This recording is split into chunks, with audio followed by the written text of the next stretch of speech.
Indian prime minister इस time internationally trending पे हैं 48 आवर से, मतलब टॉप 10 जो ट्रेंडिंग वर्ड हैं उसमें पीएम मोदी हैं, लक्षदीप है। और क्या कहना चाहेंगे इसके ऊपर कि जहां पे वो जाते हैं कंट्री में अपनी या कंट्री के बाहर ट्रेंडिंग पे ही रहते हैं। साहब खुद एक चलती फिरती कंपेन है। वो किस तरीके से कि एक चाय वाला बंदा जो है, चाय बेचने वाला, या एक इस लेवल से उठ के ना सिर्फ वो हाईएस्ट पोजीशन पे पहुंचा है, बल्कि अपने मुल्क को वो किस जगह ले गया है।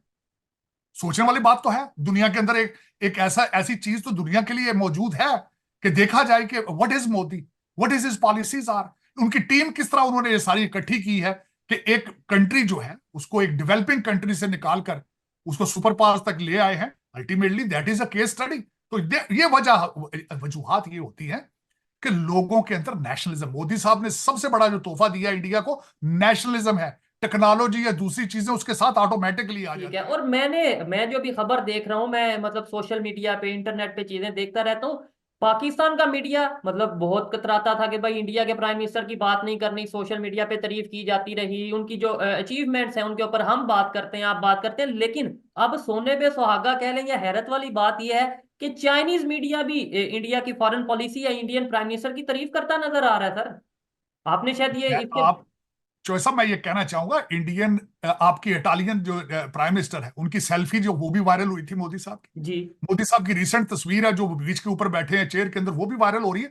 और सर जैसे आपने बोला कि इंडियन प्राइम मिनिस्टर चाय वाला, और उन्होंने खुद बोला है 2 3 4 दिन पहले वो वहां पे एक विजिट पे गए हैं, किसी के घर में गए हैं, उन्होंने बोला कि भाई मैं तो चाय वाला हूं, मुझे पता है चाय कैसे बनाते हैं। लेकिन यहाँ से एक चीज मुझे ये समझ में आती है कि कंट्री हो, घर हो या कोई भी चीज हो, उसे चलाने के लिए एजुकेशन से ज्यादा शायद शायद मेरे ख्याल से सिंसेरिटी मैटर करती है कि आप कितना सिंसेयर हैं किसी काम के साथ, अपने कंट्री के साथ या अपने किसी भी काम के साथ।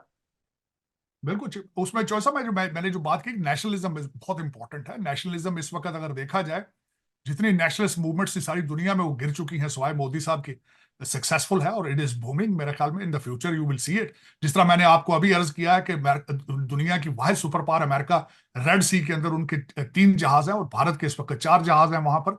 और जिस तरीके से उनकी इकॉनमी ग्रो कर रही है, जिस तरीके से आज उन्होंने, आप डॉक्टर जयशंकर साहब का देखें, पहले वो रशिया गया, रशिया के बाद आज वो नेपाल गए हैं, उसके बाद मालदीव की जिस तरह आप बात कर रहे थे। तो they are originally they are flexing their muscles. वो कहते हैं जब हुसन आता है, नजाकत आ जाती है। उनकी इकॉनमी ठीक है, उनके पास टेक्नोलॉजी है, एजुकेटेड यूथ है उनके पास। और वो एजुकेटेड, ना सिर्फ वो एजुकेटेड है, नेशनलिस्ट हैं। जो मोदी साहब ने उनको तोहफा दिया है कि भारत को प्रमोट करना है, भारत पे प्राइड रखनी है। तो ये सारी चीजें जो है उनकी तरक्की का बायस है।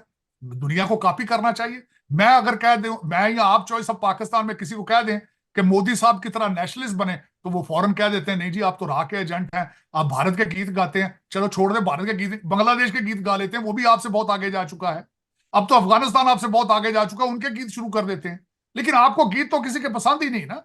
आप किसी की तरक्की तो देखने नहीं चाहते क्या आप। इसमें भी रॉ की मेरी साजिश है? नहीं, राह की साजिश नहीं। मैं आज कुछ चीजें बल्कि मेरे जहन में थी, मैं कुछ चीजें बताऊं कि इस वक्त भारत क्या रहा है, भारत की आगे पॉलिसी क्या है, भारत की इस वक्त इंटरनेशनल पोजीशनिंग क्या है, मैं उस पर भी बोलना चाहूंगा। और मोदी साहब की इस वक्त पूरी दुनिया का वो मरकज किस तरह बने। सबसे पहले तो ये समझने की जरूरत है कि मोदी साहब के पीरियड के अंदर इस वक्त भारत की जीडीपी ग्रोथ जो है उसकी 7.7% है। कुछ लोग 7.8% कहते हैं। दूसरी मैं ये बात करना चाहूंगा, मेरे आज के टॉपिक में ये शामिल था कि आईएनएस चेन्नई के बारे में बात की जाए, जिसने एक बहुत सक्सेसफुल ऑपरेशन किया है रेड सी के अंदर। जी। और वो क्यों किया गया ये भी बताना चाहता हूं। मोदी साहब की और उनकी उनकी टीम की पॉलिसियां क्या है ये भी बताना चाहता हूं। चावल दुनिया में, पूरी दुनिया के अंदर चावल की एक्सपोर्ट जो है 40% इंडिया से जा रही है। रेड सी से, वहां से, या सी के साथ दूसरी चीज आ कौन सी रही है, वो तेल आ रहा है वहां से। तो वो अपने मुल्क की इन्फ्लेशन को, इकोनॉमी की ग्रोथ को कंट्रोल करके रखना चाहते हैं उस पर। अब ये भी बताना चाहता हूं कि जो उन्होंने वहां पे लेला नॉर्फॉक जो जो जहाज है जिसके ऊपर उन्होंने ऑपरेशन किया है, उसमें जितने मुलाजिम थे सारे के सारे इंडियन थे। और यहां सबसे बड़ी बात यह बताना चाहता हूं कि मोदी साहब इस वक्त क्यों वायरल हैं। अमेरिका दुनिया की वाहिद सुपर पावर है, उनके वहां पे 3 शिप हैं और भारत के वहां पे 4 शिप हैं। इस वजह से मोदी साहब जो है वो इस वक्त पूरी दुनिया के ऊपर मरकज बन चुके हैं और कि अभी खबर। अपने मुल्क के नेशनल इंटरेस्ट को बचाने के लिए लोग किस हद तक जाते हैं। इस वजह बिल्कुल। से मोदी साहब, इस हमारा अलमिया यही है कि हमारे जितने फॉरेन एजुकेटेड हमारी ब्यूरोक्रेसी जज जर्नैल हैं, उनकी सोचें ही नहीं है पाकिस्तान। उन्हें पाकिस्तान में तो रहते ही नहीं, फिजिकली पाकिस्तान में है, सोचें टोरंटो और लंदन में है। यही अलमिया है हमारा। उनको ना लेगेसी का शौक है, ना किरदार साजी का शौक है। यही अलमिया है हमारा।